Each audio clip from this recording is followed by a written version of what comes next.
Pendant les dernières vacances, nous avons visité un musée dans une université scientifique en Belgique. Et dans une salle, il y avait une exposition avec des bornes interactives et on pouvait répondre à des questionnaires qui étaient en lien avec le thème de l'expo. Et à la fin de ces questionnaires, on devait s'identifier avec quelques questions sur notre âge, d'où on vient, notre niveau d'études. Et cette question: à quel genre vous identifiez-vous le plus? Un homme, une femme, aucun des deux? Ça m'a interpellé. Je sais qu'il y a des personnes qui ne s'identifient pas au genre correspondant à leur sexe biologique, on en parle beaucoup aujourd'hui, mais ça m'a amené à me poser la question suivante. Qu'est-ce qui définit ce que je suis, mon identité?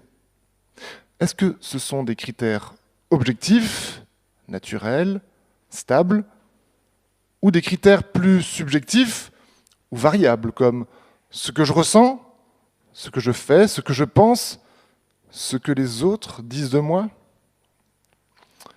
Alors aujourd'hui, je n'ai pas la prétention de répondre à toutes ces questions, mais ce que j'aimerais qu'on voit ensemble, c'est ce que la Bible dit de nous, les êtres humains. Depuis la semaine dernière, nous sommes dans une nouvelle série de prédications sur le thème « Les fondements de la création ». L'idée, c'est de regarder des textes de la Genèse, ce que j'appelle des textes fondateurs, et de savoir ce qu'ils nous apprennent sur nous et sur ce que Dieu a voulu. Pour les chrétiens, ces textes servent de référence par rapport à laquelle on peut se repérer face aux différentes idées qui circulent autour de nous.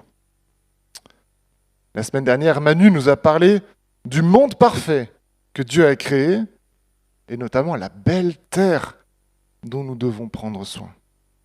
Et dans les prochaines semaines, nous allons encore parler du travail, du couple et de la foi.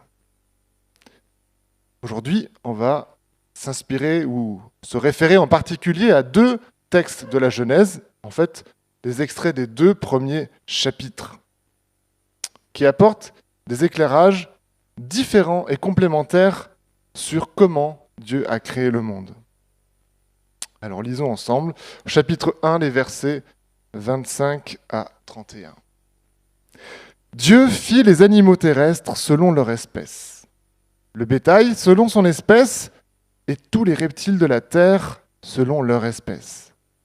Et Dieu vit que c'était bon.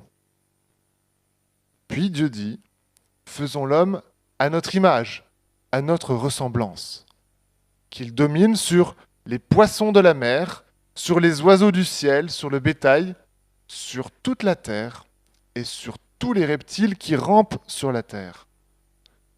Dieu créa l'homme à son image. Il le créa à l'image de Dieu. Il créa l'homme et la femme. Dieu les bénit et leur dit: reproduisez-vous, devenez nombreux, remplissez la terre et soumettez-la. Dominez sur les poissons de la mer, sur les oiseaux du ciel et sur tout animal qui se déplace sur la terre. Dieu dit aussi: je vous donne toute herbe à graines sur toute la surface de la terre, ainsi que tout arbre portant des fruits avec pépins ou noyaux. Ce sera votre nourriture. À tout animal de la terre, à tout oiseau du ciel et à tout ce qui se déplace sur la terre, à ce qui est animé de vie, je donne toute herbe verte pour nourriture. Et cela se passa ainsi. Dieu regarda tout ce qu'il avait fait, et il constata que c'était très bon. Il y eut un soir, et il y eut un matin. Ce fut le 6e jour. Alors on a déjà vu une partie de ce texte la semaine dernière avec Manu, mais aujourd'hui on va zoomer sur des points particuliers. L'être humain est une créature à part, un animal pas comme les autres. Alors ce texte nous parle de la création de l'homme au sens de l'être humain, bien sûr, et on remarquera qu'on est dans un texte ce premier texte de la Genèse parle de la création en 6 jours. Et on se place ici uniquement dans le 6e jour de la création. Et je voulais simplement qu'on remarque que l'homme a été créé dans ce 6e jour. Alors peut-être que vous dites, ok, d'accord, mais en quoi c'est important? Qu'est-ce que ça change? La première chose qu'on peut remarquer, c'est que l'homme est arrivé à la toute fin de ce récit de la création. Un peu comme si c'était l'aboutissement de la création. Alors c'est peut-être parce qu'on est humain, on n'est peut-être pas forcément très, très neutre sur le sujet, mais quand même, l'homme arrive à la fin, c'est l'aboutissement de la création. Et ensuite, ce qu'on peut noter, c'est qu'il n'y a pas eu un jour spécial de création pour l'homme. L'homme a été créé dans le même jour que tous les animaux de la terre. Ma femme est prof de SVT en collège, et dans l'un de ses cours, certains de ses élèves étaient choqués quand elle a dit que les humains étaient classés parmi les animaux. Peut-être que parmi nous aussi, certains d'entre nous, on peut être choqués par cette idée-là. En tout cas, c'est un point, une vision au sens de la biologie. Alors peut-être que ça dépend comment on définit le mot animal. C'est peut-être là ce qui peut varier notre approche des choses. Mais ce qu'on peut retenir de ce verset, de cette information, de ce qu'on vient de lire, c'est qu'il y a à la fois une continuité entre les humains et les animaux terrestres, et notamment les mammifères, mais il y a aussi une différence fondamentale. L'homme a un rôle spécial à jouer dans la création. Au verset 26, on a lu « Puis Dieu dit, faisons l'homme à notre image, à notre ressemblance. » Et il le répète encore au verset 27, « Dieu créa l'homme à son image, il le créa à l'image de Dieu. » Et Dieu ne dit ça d'aucune autre créature. C'est bien une caractéristique particulière de l'être humain. Mais alors, qu'est-ce que ça veut dire? La première chose à laquelle on peut penser, c'est qu'il y a une ressemblance avec Dieu, comme un air de famille. Mais alors c'est une image. Et une image, c'est un reflet plus ou moins fidèle de ce qu'il représente, on le sait.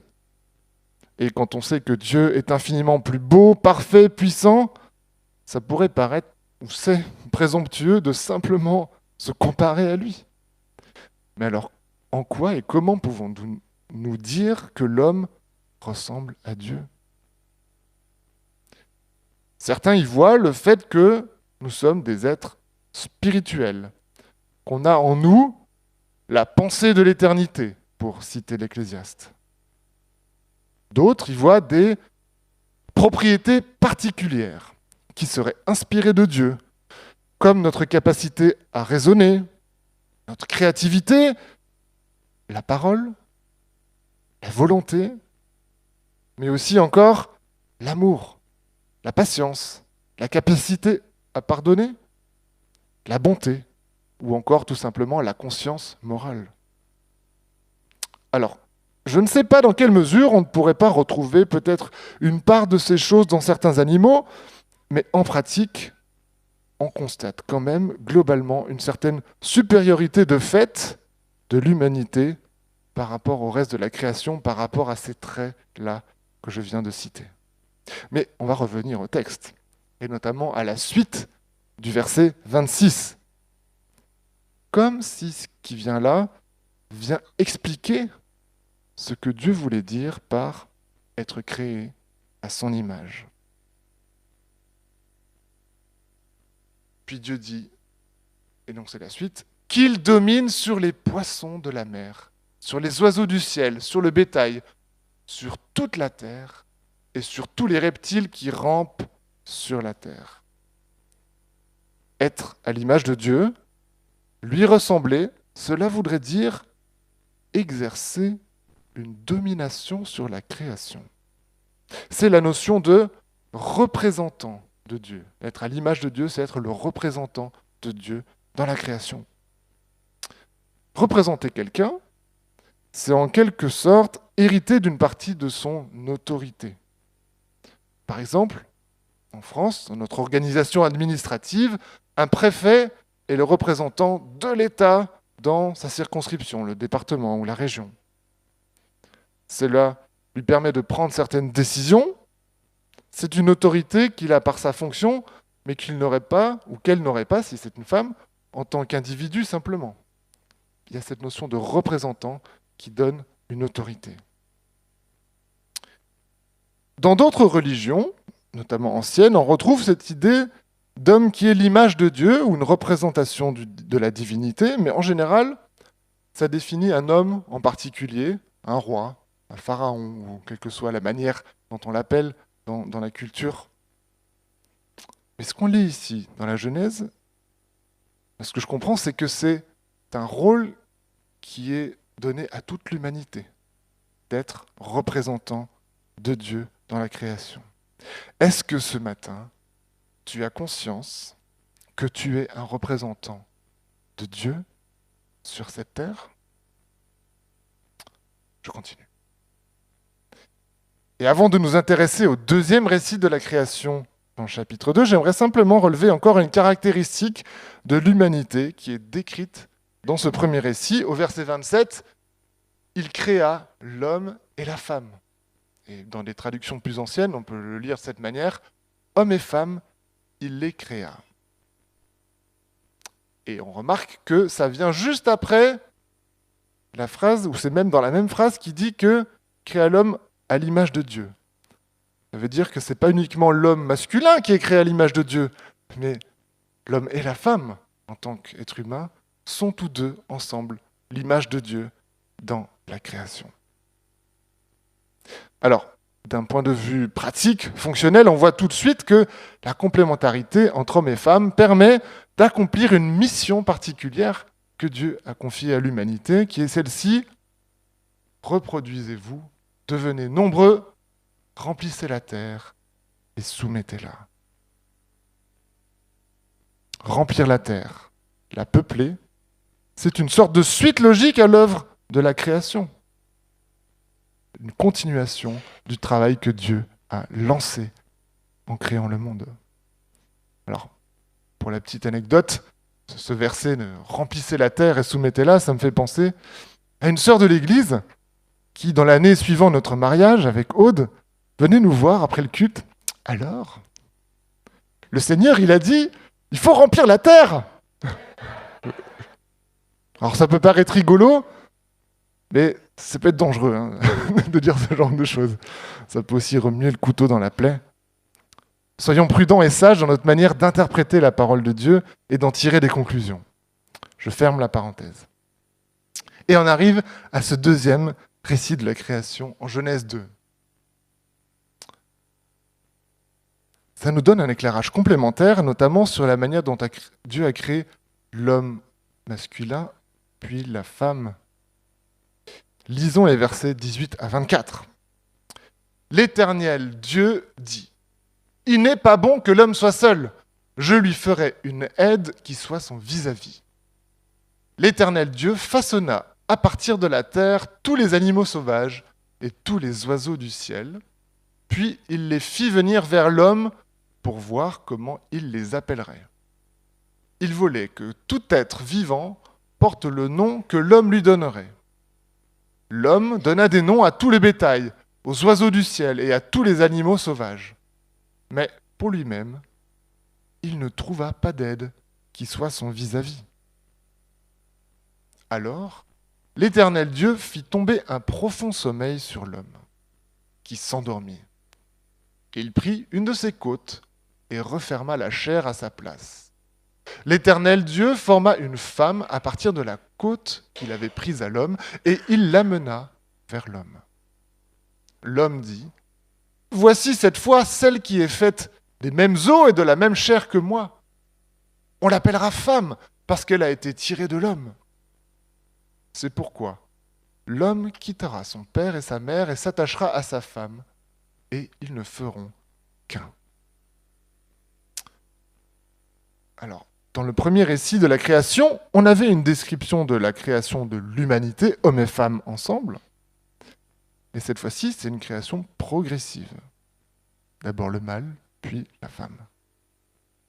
Alors, j'imagine qu'aujourd'hui, ce texte peut en déranger plus d'un. Ne voilà-t-il pas une justification pour une conception archaïque de la femme, réduite à un état de subordination à l'homme ou d'infériorité ? Alors, attention, ne tirons pas trop vite de conclusions. Il faut toujours faire preuve d'humilité face à un texte sans plaquer tout de suite nos idées préconçues du XXIe siècle. On ne se rend pas compte de l'écart qu'il y a, du nombre de siècles qu'il y a entre le moment où ça a été écrit et la manière dont on le lit aujourd'hui. On va essayer quand même au moins de comprendre ce que ce texte dit avant de le critiquer. Et la première chose que j'aimerais vous inviter à remarquer, c'est que ce passage commence par un constat. Il n'est pas bon que l'homme soit seul. C'est bien la première fois depuis le début du récit de la création, dans la Genèse, qu'il est question de quelque chose de pas bon. Jusqu'ici, le constat, à chaque étape, c'était que ceci était bon. Et même, on l'a vu tout à l'heure, à la fin du 6e jour, ceci était très bon. Et alors, quelle est cette première chose qui n'était pas bonne ? C'est que l'homme, mâle, soit seul. Il manque un truc. Les gars, ça nous remet un peu à notre place. On n'est pas autosuffisant. Il nous manque un truc. Et le texte n'a pas fini de nous surprendre, car on peut lire qu'il y a eu une première tentative de trouver pour l'homme une aide qui soit son vis-à-vis, auprès des animaux. Alors, on est moins surpris, ou peut-être rassuré, de voir que cette mission n'a pas abouti. Il fallait mieux que ça. Un vis-à-vis qui soit de même nature que l'homme. Et c'est là que le récit devient particulièrement imagé, ou poétique même. L'homme tombe dans un profond sommeil, pendant lequel Dieu lui prend une côte pour fabriquer une femme. Bon, il nous manque quelques détails pour savoir comment il a fait. Pas de quoi faire un tuto DIY, comment fabriquer une femme en 5 étapes. N'essayez pas chez vous. En revanche, ce texte a une portée symbolique très intéressante. Tout d'abord, le fait que la femme soit de la même nature que l'homme est une information importante. Ça peut nous sembler évident, hein mais c'est important de le relever quand même. Et les détails qui suivent sont encore plus intéressants. De quelle partie du corps de l'homme Dieu s'est-il servi pour créer la femme ? La côte. Certains font remarquer que ce n'était pas le cerveau, ni les pieds. Dans le premier cas, on aurait pu en déduire une supériorité au même titre que c'est notre cerveau qui donne des ordres au reste de notre corps pour lui dire ce qu'il doit faire. Et à l'inverse, si c'était les pieds, on aurait pu y voir une justification ou une supériorité de l'homme qui écrase la femme ou je ne sais pas quoi. Mais non, la côte, c'est quelque chose de central dans le corps. C'est même quelque chose d'important parce que ça protège des organes vitaux, notamment le cœur et les poumons. Et on y voit cette notion d'égalité, de même dignité. Vraiment un vis-à-vis, un alter ego. Et on comprend qu'Adam ne s'y est pas trompé lui-même quand on peut lire sa réaction quand Dieu lui a amené la femme et lui a dit « Voici cette fois celle qui est faite des mêmes os et de la même chair que moi. » On voit qu'il est content. Ça y est. Rien à voir avec les animaux. C'est un être égal. Et il en déduit tout de suite, on l'appellera femme parce qu'elle a été tirée de l'homme. Alors, il y a un détail qui passe pas bien en français là, c'est que dans l'hébreu, le mot femme, isha, est de la même racine que le mot homme, ish. Donc on voit que c'est un dérivé, quoi. Ça manifeste encore qu'ils sont de la même nature. Il y a vraiment quelque chose de beau qu'on peut vivre dans le couple, c'est cette intimité, basée sur le fait d'être des vis-à-vis de même niveau, et pas un lien de domination qui maltraite un être inférieur. Et je m'estime véritablement chanceux de pouvoir vivre ce genre de relation avec ma femme. À ce stade, peut-être que certains esprits perspicaces se disent « Pop, pop, pop, pop, pop. Paul, tu vas un peu vite en besogne là. Tu veux nous rendre le texte sympa en évitant les sujets qui fâchent. Mais tu as enjambé un truc qui me plaît moins. C'est quoi cette histoire d'aide là ? Eh bien, parlons-en justement. On avait déjà vu que l'homme ne se suffisait pas à lui-même et qu'il avait besoin d'aide. Ok. Mais alors, c'est ça le rôle de la femme dans la vision biblique, être une aide ? Encore une caution pour les patriarcats ? Peut-être que comme moi, quand vous voyez ce mot aide, vous pensez à un rôle subalterne, ou du moins secondaire. La femme ne serait-elle qu'une assistante au service d'un homme qui est important ? On peut penser à ce cliché de l'assistante de direction à l'ancienne, qui se courbe devant son patron, lui apporte son café, satisfait tous ses petits désirs, voilà. Ou alors, l'assistante du magicien, qui lui sert de faire valoir, qui lui tient des choses, qui fait un peu la potiche, pardonnez-moi, et qui sert juste à montrer en quoi le magicien est super fort. Ou alors, ça me fait aussi penser, cette notion d'aide, à quand j'aidais mon père à faire des travaux quand j'étais petit.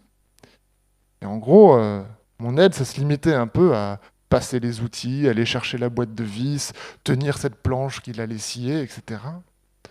J'avais pas l'impression d'avoir une grande valeur ajoutée. Mais sachez que ce n'est pas du tout le sens de ce mot « aide » qui est utilisé dans le texte de la Genèse. Le mot hébreu « ézer », qui est traduit par « aide », j'allais dire, n'est pas le seul mot hébreu qui est traduit par « aide » en français, mais celui-ci, je vous le donne en mille, n'a pas du tout de notion de lien de subordination. D'ailleurs, vous savez pour qui ce mot est le plus souvent utilisé dans la Bible ? Pour parler de Dieu, de l'aide de Dieu, ou plus exactement du secours qu'il apporte à l'homme. Par exemple, on peut le lire dans le psaume 121, qui est bien connu. « Je lève les yeux vers les montagnes, d'où me viendra le secours ? Le secours me vient de l'Éternel qui a fait le ciel et la terre. » Et là, c'est le mot secours, ça vient aussi de ce mot « ézer ». Vous conviendrez avec moi qu'on ne peut pas considérer que Dieu est subordonné à l'homme quand il lui apporte de l'aide. Ne nous laissons donc pas troubler par ce qualificatif d'aide donné à la femme. Cela ne lui donne pas un rôle secondaire et encore moins une dignité moindre. Alors, après avoir dit tout ça, je ne vais pas nier qu'il y a bien des problèmes entre hommes et femmes, et la Bible ne le nie pas non plus. J'aimerais simplement faire remarquer que l'origine de ce problème, elle n'est pas encore là dans ce chapitre 2 de la Genèse, mais on la trouve dans le chapitre qui suit, le chapitre 3, qui fait suite au récit de la désobéissance de la femme et de l'homme, qu'on appelle la chute, l'irruption du péché dans le monde, et qui a eu pour conséquence la mort. Et on pense à ce verset dans l'Épître aux Romains qui dit « Le salaire du péché, c'est la mort ». Et qui dit mort, dit tout ce qui va avec, ce qui y conduit, mais aussi ce qui en découle. Les maladies, les souffrances, la haine, les guerres, etc. Et donc dans ce récit, on voit les sanctions qui sont infligées à l'homme, à la femme, au serpent. Je ne vous fais pas le détail de l'histoire. Et parmi les sanctions infligées à la femme, on connaît les douleurs de l'enfantement, mais la Genèse parle aussi d'une relation déséquilibrée entre l'homme et la femme, en défaveur de la femme. Et on peut le lire comme ça. Tes désirs se porteront vers ton mari, mais lui, il dominera sur toi. On peut noter que ça, c'était pas dans le projet initial de cette création parfaite où tout était bon et même très bon. Ça, c'était une conséquence du péché. De même qu'en fait, le péché est la source de tous les problèmes qu'on connaît aujourd'hui, en fait. C'est pas une exception. contrairement à ce qu'on a déjà pu entendre, ce verset ne peut pas être utilisé par les hommes pour justifier des comportements abusifs ou de mépris envers les femmes. Ouais, ben c'est la faute d'Ève, elle avait qu'à pas faire ça. Non, les gars, on peut pas faire ça. Avec un tel raisonnement, il faudrait aussi exprès rendre le travail plus difficile, parce que Dieu a dit à Adam, tu gagneras le pain à la sueur de ton front, c'était sa sanction. Ça n'a pas de sens. On ne peut pas tordre le sens des Écritures pour les faire dire ce qu'on a envie. Alors, dernière chose que j'aimerais relever se trouve dans le verset 24 de notre passage. Quel est l'objectif de l'égalité et de la différence en même temps entre l'homme et la femme? C'est pourquoi l'homme quittera son père et sa mère et s'attachera à sa femme, et ils ne feront qu'un. Ce verset est vu comme l'institution du mariage biblique, même si le mot mariage ne figure pas dans ce texte. Et cela décrit une union forte entre l'homme et la femme. Il ne s'agit pas juste d'être l'un à côté de l'autre, voire même de travailler ensemble, mais la relation voulue est très forte. S'attacher, ne faire qu'un. Et ce n'est pas seulement une allusion à l'union sexuelle, mais également sociale. Former une nouvelle entité, un nouveau foyer, la famille. Dans notre société aujourd'hui, on a tellement mis l'accent fortement sur l'importance de l'individu et méprisé la famille qu'il nous est difficile de pleinement embrasser cette conception de la relation de couple. Ici, dans la Bible, on parle d'une union exclusive sur le long terme, jusqu'à ce que la mort nous sépare, pour reprendre les termes de l'engagement, et où les individualités s'effacent pour céder le pas à une nouvelle entité dans le mariage. C'est ce cadre qui sera le contexte pour accomplir le mandat évoqué au chapitre 1, remplir la terre. Laissons-nous saisir par la beauté de ce cadre. Mais peut-être que tu as du mal à t'extasier face à la beauté de cette union. Malheureusement, la réalité n'est pas toujours aussi rose. Tu as peut-être eu une ou plusieurs expériences négatives. Tu es peut-être en couple en ce moment, mais c'est compliqué. Ou peut-être que tu souffres de ne pas trouver de vis-à-vis avec qui construire une telle union. Et je me souviens que pour moi, ça avait été une grande préoccupation pendant des années. Dieu peut répondre à nos aspirations, même les transformer.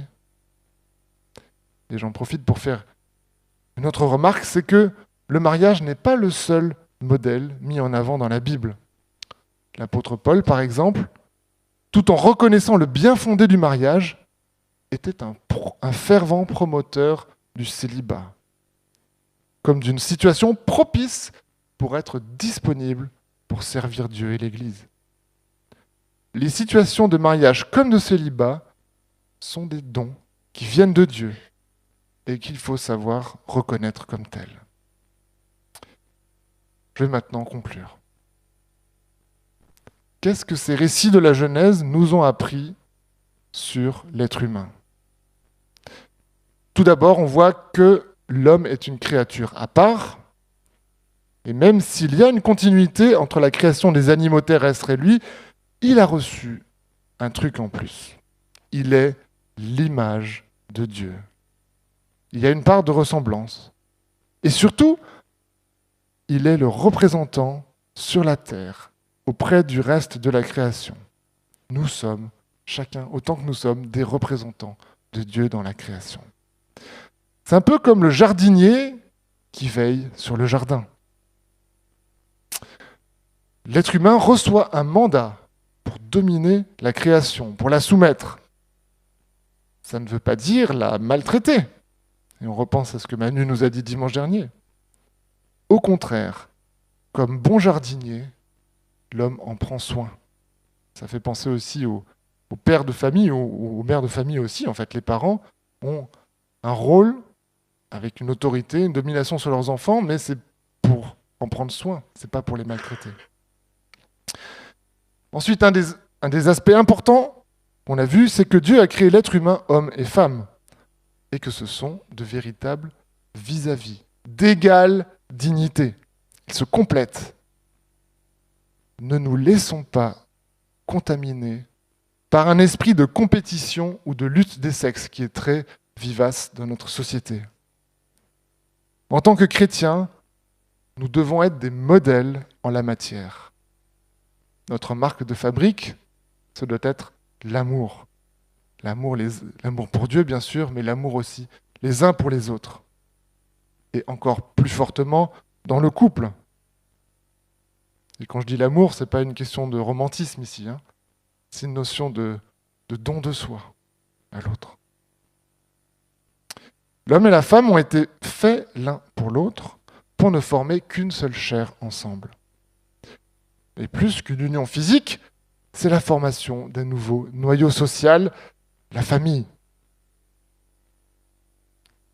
À l'heure où l'importance de la famille se réduit de jour en jour, dans la mentalité de notre société individualiste, il est bon de se rappeler de cela. Et j'ai envie de nous appeler à être des résistants culturels qui veillent sur la famille, même si ce n'est pas le truc à la mode. Ensemble, hommes et femmes ont reçu la mission de remplir et dominer la terre. Et depuis l'épisode du Jardin d'Éden, la mission a déjà bien avancé. Et aujourd'hui, on nous parle plus souvent de surpopulation et de surexploitation des ressources que de la nécessité de coloniser davantage la planète. Mais ne croyons pas pour autant que cette mission est terminée. Et prenons encore au sérieux l'importance de faire des enfants. J'étais frappé récemment par des études qui parlaient de la démographie en France, comme quoi elle était en chute libre et que les jeunes générations avaient du mal à se projeter dans l'avenir et donc à avoir des enfants. Je vous invite à vous lever et on va terminer par la prière.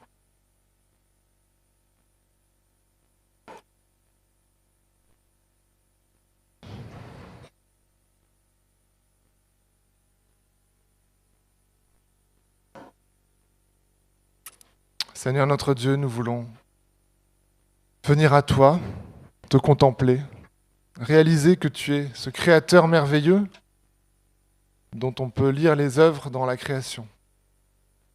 Seigneur, il y a tellement de choses importantes dans ces textes fondateurs, certaines choses qui peuvent paraître des détails, mais qui ont une importance.